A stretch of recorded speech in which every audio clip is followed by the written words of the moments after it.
Wonder, a feeling, a response to something strange, surprising, puzzling, inspiring.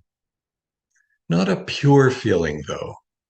Surprise with admiration, excitement, eeriness, a tingle on the back of the neck, a moment of suspension. Wonder, an act, to feel amazement or awe. Perhaps this is the feeling of wonder mixed with being aware. I wonder at the sky every morning. With being curious, I wonder how the first cell formed. With feeling doubt, I wonder if they'll keep that promise. Wonder, a noun. The northern lights are a phenomenon of wonder. The Niagara Escarpment is a place of wonder.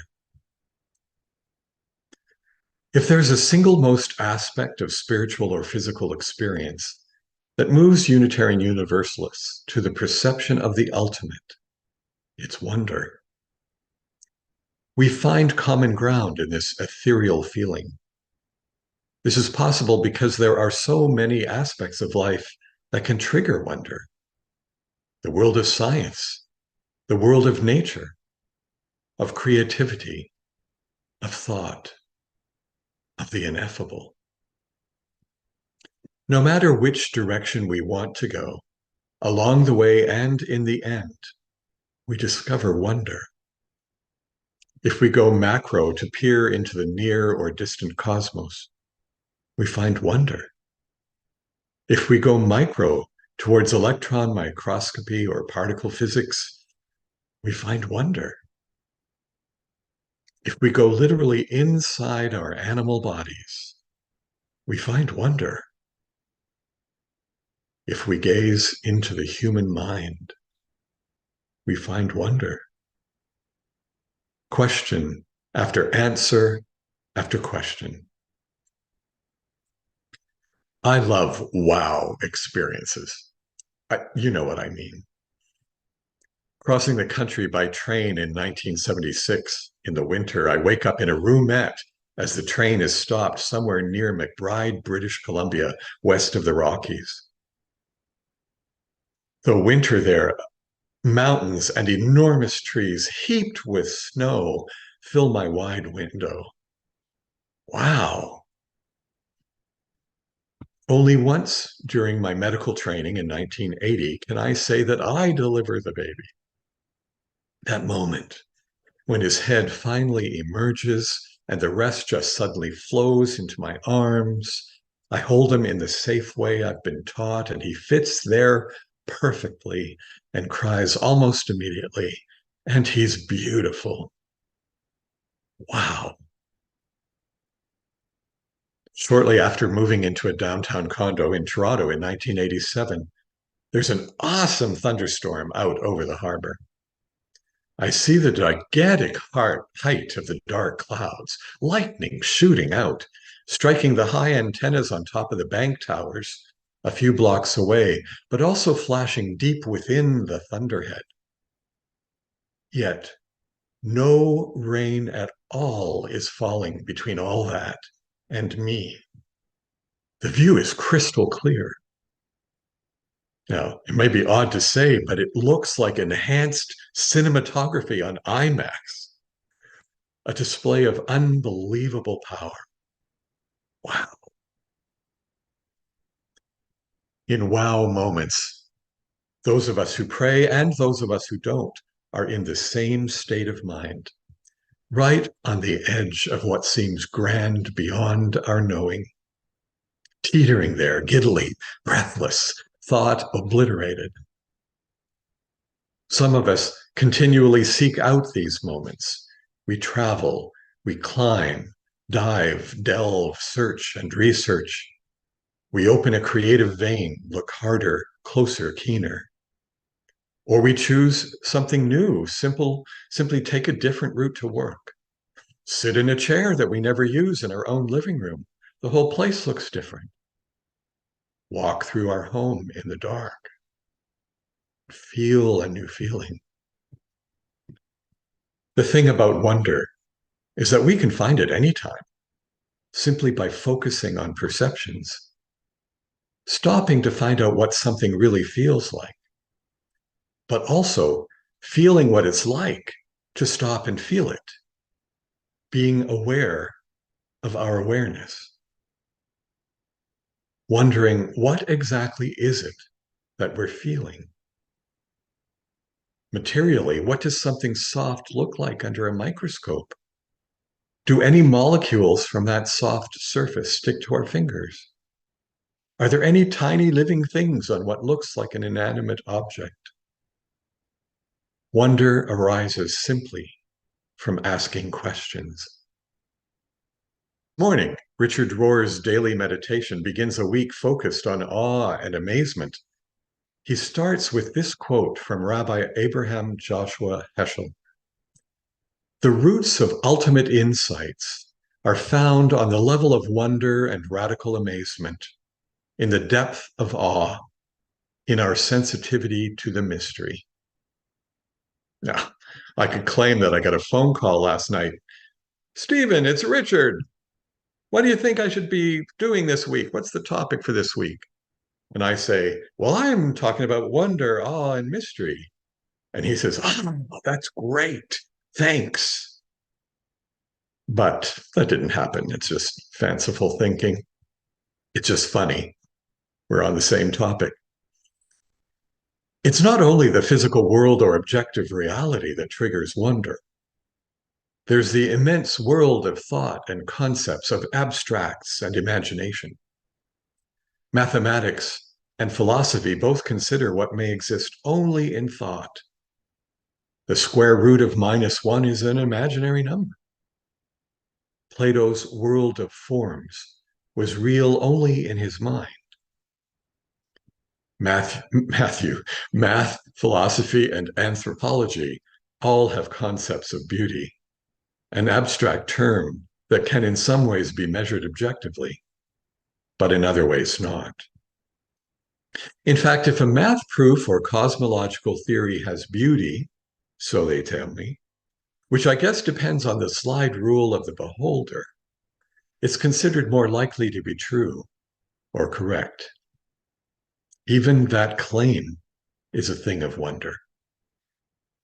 And if perfect symmetry between the cheekbones and the chin helps to define physical beauty, how is it that Picasso throws it all up in the air and creates more beauty?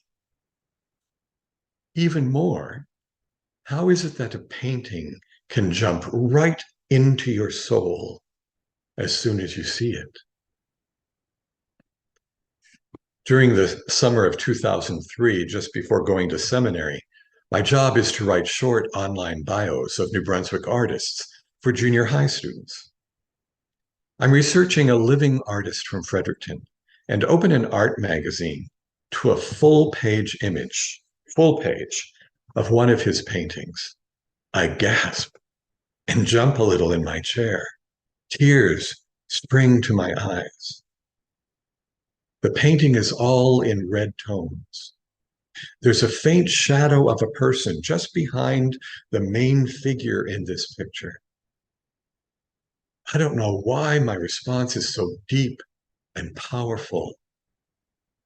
Then I read that this painting is from a series memorializing friends of the artist who died of AIDS. What in me joined that artist in his pain simply by seeing a reproduction of his work? I had not just understood the painting as an image of loss, I felt loss as soon as I saw it. It's probably too much to claim that his image conveyed AIDS-related loss specifically, but this commonality between us, the painter and me, the loss of many friends, only adds to my awe at the power of art. Awe moves us into the next level of wonder, that which contains a tone of reverence for something truly beyond our small self. Awe welcomes humility into our engagement with the sublime aspects of the world. Awe includes a strain of fear, maybe of the supernatural, but also of the immensity of the natural. We are infinitely tiny creatures, surviving less than the flash of a neuron relative to the space-time continuum. But that doesn't make us unimportant. Rather, it enhances our importance. In our little lives, along with countless billions of other little lives in the universe, we may not be things of awe, but we have all the power in the universe to experience awe, to reflect upon that of which we are made. And in my mind, that does make us awesome. The beings that know, and that know that we know. Yet in all of this wonder and awe at the glorious spectacle of nature, we do not have to be limited to nature. We have the capacity to behold mystery. I relate this to the sense of awe in which we also experience reverence. The something that we hold in reverence, I think of as mystery. Concretely, mystery begins with all that we don't know, but which we can conceivably know someday. Mystery also has the quality of being unknown. With our capacity for abstract thinking, we can imagine ourselves in relation to the unknown. Einstein talks about our capacity to stand wrapped in awe at the mystery of the unknown. Now, I admit some physicists are probably better at this than many theologians. The physicist may have theories to define what's as yet unknown, but is likely comfortable that there will always be something that might alter the theory, new facts that open new doors of mystery. On the other hand, some theologians, too many probably, though not all, want to fill in what's unknown with assertions of what is there for sure, just what it's like, or even just what kind of mystery it is or is not. In one class at seminary, I share a metaphor for the Trinity that helps me understand how it could work. And the response from Christian classmates is that I'm wrong, meaning that my metaphor doesn't fit the definition of traditional creeds. And after all, they say, why can't I accept that the Trinity is a mystery that doesn't require understanding? I wish I'd thought at the time to say, well, is it a mystery or isn't it? How can there be a correct understanding of a mystery? And then there are those, many people who seek to experience mystery directly, the mystics. Whether of historic renown like Teresa of Avila or Rumi, or the Unitarian Universalist mystics that have a group and a web page, or excuse me, a Facebook group, I think, or the everyday kind like millions of meditators.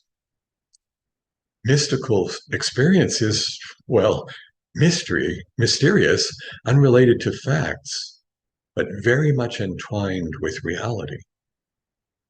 Experiences of mystery feel very real, often more so than ordinary reality. The fact is that reality can be altered, even magnified, by mystery. Many of us personify mystery because our experiences conform to that idea.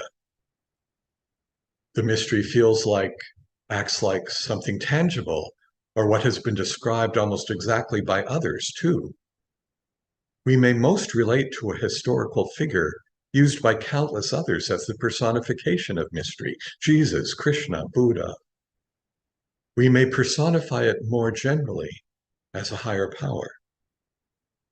Still, mystery may be both accessible and extremely mysterious. Moving back to the bridge between the mystical and the mystery, Einstein recognizes the mysterious as the source of all true art and all science. We may begin and wonder at the beauty of the Rockies, and then move into awe at the geological forces that create such beauty, and then land in the rich, suspended animation before mystery itself. How really did this all come to be? Or we might linger somewhere along the way where we feel completely satisfied. But our minds have been expanded, our hearts magnified, and our spirits uplifted. Such is the spiritual quality of mystery.